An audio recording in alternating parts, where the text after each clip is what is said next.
നമസ്കാരം. നമ്മൾ ഒരു ഫൗണ്ടർ എന്ന നിലയ്ക്ക് വളരെ ഹമ്പിളായിട്ട് ബിഹേവ് ചെയ്യാൻ പഠിക്കണം.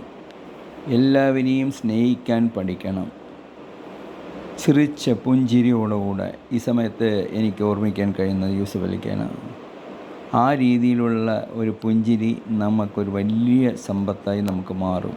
ഏത് നേരത്തും പുഞ്ചിരിയോടുകൂടെ ആളുകളെ കാണുമ്പോൾ അവർക്കും നമ്മളെ കാണുമ്പോൾ സ്മൈലിംഗ് ഫേസ്, അതാണ് നമ്മളിൽ അവർക്ക് ഓർമ്മ വരിക.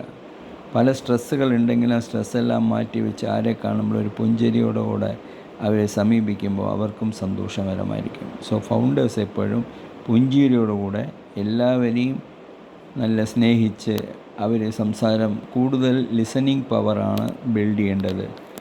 കൂടുതൽ സംസാരിച്ച് കഴിഞ്ഞ് കഴിഞ്ഞാൽ മറ്റുള്ളവർ പറയുന്നത് നിങ്ങൾക്ക് മനസ്സിലാക്കാൻ കഴിയില്ല.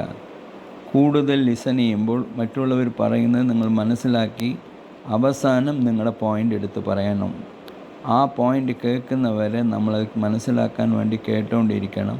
പെട്ടെന്ന് തന്നെ നിങ്ങളൊരു ഡിസിഷനും പറയാൻ പാടില്ല. കാരണം നിങ്ങളൊരു ഇരിക്കുന്ന സ്ഥാനം വളരെ വലിയപ്പെട്ട ഒരു സ്ഥാനത്തിലാണ് നിങ്ങൾ ഇരിക്കുന്നത്. അതുകൊണ്ട് ആലോചിച്ച് ഞാൻ പറയാം. എല്ലാമേ വന്നിട്ട് ഡെഫേർഡ് ചെയ്യുന്നതാണ്. തീരുമാനങ്ങളോ ആരെങ്കിലും സംസാരിക്കുമ്പോൾ പെട്ടെന്ന് എന്നാൽ ഇപ്പം തന്നെ അങ്ങനെ പറയാതെ ഒന്ന് ഡെഫർ ചെയ്തിട്ട് ആലോചിച്ചിട്ട് വീണ്ടും അതൊന്ന് അനലൈസ് ചെയ്തിട്ട് അതിൻ്റെ ആരാണ് വെച്ച് കഴിഞ്ഞാൽ അവരുമായിട്ടൊന്ന് സംസാരിച്ചിട്ട് അത് പിന്നീട് നമ്മൾ അവരെ അറിയിക്കണം. അതായിരിക്കും വളരെ ഒരു നല്ല രീതിയിൽ നമുക്ക് കാര്യങ്ങൾ മുന്നോട്ട് പോകാൻ. പെട്ടെന്നൊരു മറുപടി പറയുകയും പെട്ടെന്നൊരു ആക്ഷൻ എടുക്കുകയും ചെയ്തു കഴിഞ്ഞാൽ അത് ചിലപ്പോൾ ആപത്ത് ചെന്ന് ചാടും.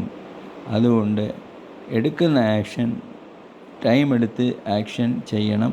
അത് കൂടുതൽ സമയങ്ങളിൽ ഡെഫർ ചെയ്യാൻ പാടില്ല. നമ്മൾ ചെയ്യുന്ന പറയുന്നത് ഇന്ന് ചെയ്യുന്നത് നാളെ കാലത്ത് അതിൻ്റെ ഒരു റിപ്ലൈ കൊടുക്കുന്ന രീതിയിലായിരിക്കണം. ഒരു ഇമെയിൽ കണ്ടാലും ഉടൻ തന്നെ റിയാക്ട് ചെയ്യാൻ പാടില്ല. കാരണം ഇമെയിൽ പെട്ടെന്ന് റിയാക്ട് ചെയ്യുന്നതെന്നുള്ള എല്ലാവരുടെയും സ്വഭാവം. ഒരു റിയാക്ഷൻ പെട്ടെന്നും ഒരു ഇമെയിൽ എടുക്കാൻ പാടില്ല. ഇമെയിൽ വായിച്ചിട്ട് കുറച്ച് സമയം എടുത്തിട്ട് അത് ചിന്തിച്ചിട്ട് എല്ലാ രീതിയിലാണ് അതിനുള്ള മറുപടി നിങ്ങൾക്ക് കൊടുക്കാം. അത് ഏത് രീതിയിലുള്ള റിപ്ലൈ ആണോ കൊടുക്കുന്നത് എന്നുള്ള രീതിയിൽ നിങ്ങൾ ചിന്തിച്ച് അതിനനുസരിച്ചുള്ള റിപ്ലൈ കൊടുത്തു കഴിയുമ്പോൾ ആ ഇമോഷനിൽ നമ്മൾ ആക്ട് ചെയ്യില്ല. അതുകൊണ്ട് എല്ലാത്തിനും ഇത്തിരി സമയം കൊടുത്ത് ചെയ്യുന്നത് നല്ലതാണ്. എല്ലാം പെട്ടെന്ന് ചെയ്യുന്നു പറയെങ്കിലും അങ്ങനെ പെട്ടെന്ന് എല്ലാ കാര്യവും എടുത്ത് ചെയ്യുന്നത് ശരിയല്ല. Take time and do things എന്നുള്ളതാണ് പറയുന്നത്. അതുകൊണ്ട് ആ രീതിയിൽ വേണം ഫൗണ്ടേഴ്സ്. സോ ഫൗണ്ടർ എന്ന രീതിയിൽ നിങ്ങൾക്ക് ഒരുപാട് റെസ്പോൺസിബിലിറ്റി ഉണ്ട്. അതുകൊണ്ടാണ് നമുക്ക് നിങ്ങളോട് ചില ടിപ്സുകൾ മാത്രമേ പറയാൻ പറ്റുള്ളൂ. അത് നിങ്ങളുടേതായ രീതിയിൽ നിങ്ങളുടേതായ ഒരു വേയിൽ അത് കൊണ്ട് മുന്നോട്ട് പോവുക. അങ്ങനെ ഒരു സക്സസ്ഫുൾ ഫൗണ്ടറായിട്ട് വരട്ടെ എന്ന് ദൈവത്തിനോട് പ്രാർത്ഥിച്ചുകൊണ്ട് എൻ്റെ ഈ ഫൗണ്ടേഴ്സിന് പറയുന്ന കാര്യങ്ങൾ ഞാൻ പറഞ്ഞു തീർത്തു എന്ന് പറയാൻ മാത്രമാണ് ഞാൻ ആഗ്രഹിക്കുന്നത്.